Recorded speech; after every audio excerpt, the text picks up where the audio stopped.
In this video, I'm going to show you 5 actionable tips you can use to boost your score in all the 3 domains of the SCA exam. If you're new here, hi, my name is Dr. Erwin Kwun. I'm on a mission to help doctors lead a fulfilling life. Over the last couple of years, I've been helping GP trainees with the MLC GP exam. Let's dive right into the first tip. So often I see GP trainees don't have a structure. When they're taking the history, they miss some things in the history and then they come back. They jump from clinical management to data gathering. Structuring your consultation is crucial. It's so important that you structure your consultation so that you can organize your history. So when you're organizing your history, it's very important that you look at various consultation frameworks. So there is inner consultation by Roger Neighbor, there's Burns consultation model, there's Flanagan, there's Cambridge. So there's various types of consultation model. It's worth checking 3 of them and then borrowing pieces from each of them and develop your own consultation style that will work for you. Once you've developed your consultation style, then you have to try it and see whether it works and fine-tune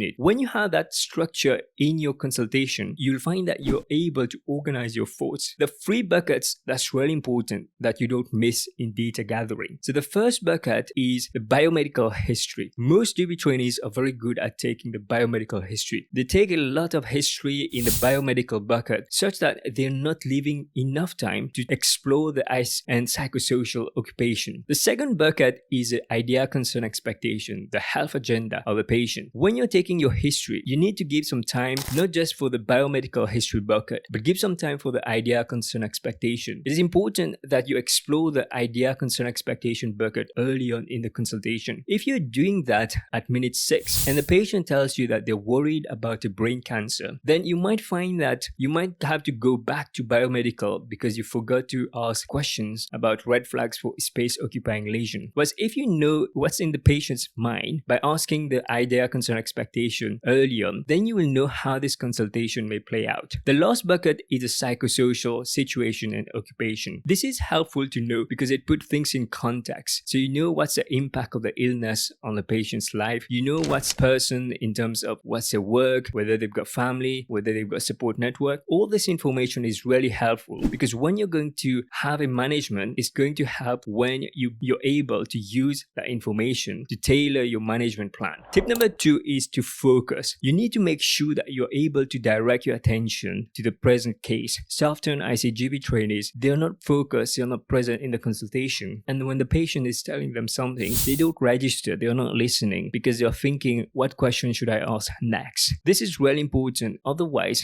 if you keep asking the same question or you don't recognize the cues, then you'll find that your consultation is going to take longer and you're not going to have a very effective management because you did not pick up the cues that the patient dropped. Make sure that you direct your attention to your patient and make sure that you're able to focus on what they're saying to you. When you're listening actively to your patient, you're focused in the consultation, you can read their body language, you'll find that you're more powerful in the consultation. If you don't do that, you're getting distracted or nervous or you're worried about the previous case that you've done, then you'll find that during the exam, things are going to go pear-shaped. So to avoid that, it's important that you have an awareness of your state of mind and make sure that you stay focused in the consultation. Tip number 3 is to distinguish between a history-taking station and an explanation and counseling station. It's important that you don't drag the history-taking process and then deliver the results or explain the results at minute 6 because then it might be too late. This is a common mistake that I see GP trainees make. So in an explanation and counseling station, this could be where the patient was already seen by a colleague and had some tests and is expecting discussion of the results. Just take a brief history in the beginning, what led to the test and the context, and then discuss the results with the patient. Then after you've discussed the results and explained the implication, the patient might have new questions and you might need to ask a few more questions to check what's the patient's idea, concern, expectation after learning about this diagnosis, after telling them the results. It's almost like you have a mini consultation in a larger consultation. So if you're treating it as a history-taking station instead of a counseling or discussion of results, then you'll find that you will run out of time. So distinguish between whether it's a history-taking where you're taking a history from scratch or it's a follow-up review where the patient is expecting something to be discussed with them. Tip number 4 is to manage your energy. When you're speaking with somebody in the same room, the energy that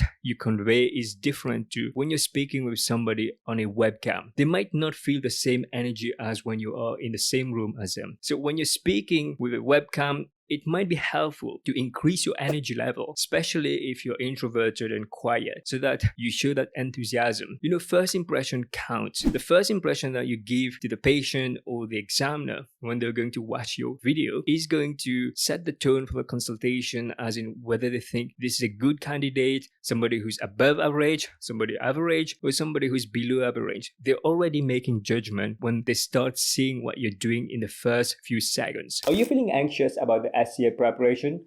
Maybe you're not getting constructive feedback, you don't know whether you're doing the right thing.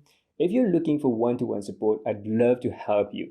Click the link down in the description below to book a call with me to see how I can help you to pass your exam. Let me give you a working example. Dr. A greets the patient. Hi, this is Dr. Kwun calling from the surgery. It's neutral, so the energy level is not bad. But let me give you another example where you can see the enthusiasm in the voice and the energy of that doctor. Hi, this is Dr. Kwun calling from the surgery. How may I help today? So you see, the body language, the energy is different to the first one. So which one do you think would be better in terms of the response that you might get from the patient? If you're having really high energy and you're showing an interest, you're more likely to get a better response than if you're feeling, oh, this is another consultation, and just going in your routine mode. If you find that you're introvert, it might be difficult to do it. Personally, I've had some difficulties when I did it initially, but I had to increase my energy level. And it also helped with my time management, because when you're speaking with more energy, your pace is also quicker. When you close a consultation, it's important that you finish with a good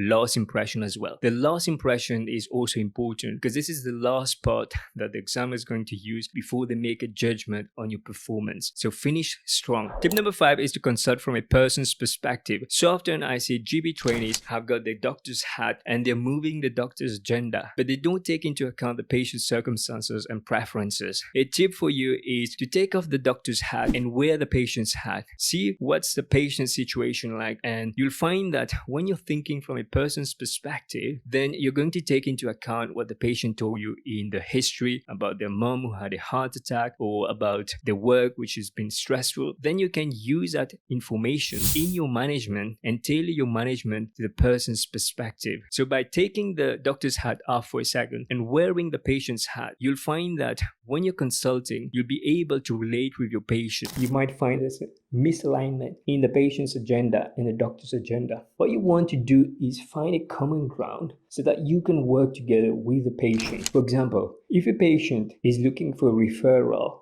to a specialty, but the doctor doesn't think that's needed, then there might be a misalignment in the plan, and the patient might not understand why did the doctor dismiss my request. But if the doctor find out what's the reason behind the request for referral, maybe the patient is concerned about a specific diagnosis, then the doctor is able to reassure the patient that he or she doesn't think that's the diagnosis there, but then can tell the patient what else could be provided. So then the patient health agenda has been readdressed. And when the patient is understanding that the request has been addressed, then they will be more open to discuss some management and listen to what you've got to say. If you found this video useful, you might want to watch the next video here, in which I go much more detail how to prepare for the SCA. Click the video here to watch it. Take care, everybody. Bye-bye.